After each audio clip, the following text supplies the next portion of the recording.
হলো ভালো রাকি কিভাবে চিনবেন?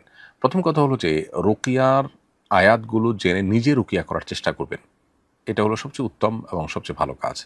যদি সেটা না পারেন কোনো রাকির শরণাপন্ন হতে হয় তাহলে লক্ষ্য করবেন রাকি কোরআন হাদিসের কোরআনের আয়াত এবং কোরআন হাদিস বর্ণিত দোয়াই শুধু পড়ছেন কিনা, নাকি সেখানে কোনো জিনের অলৌকিক জিনের কোনো সাহায্য নিচ্ছেন এবং এমন কিছু করছেন যেগুলো আসলে কোরআন হাদিস অনুমোদন করে না।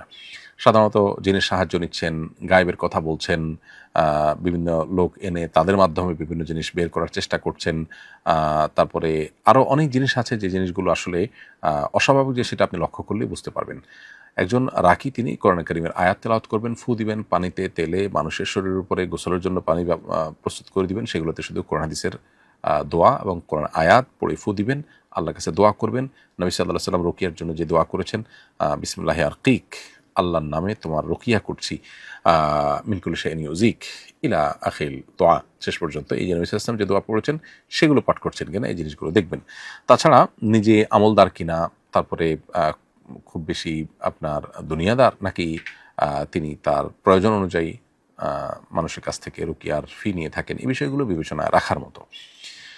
যদিও মানে পরিপূর্ণভাবে একদম স্পষ্ট ক্রাইটেরিয়া বলে দেওয়া কঠিন, যেটা দিয়ে আসলে আপনি ভালো মন্দ নিরূপণ করতে পারেন। এজন্য আমরা মৌলিক একটা গাইডলাইন দিলাম।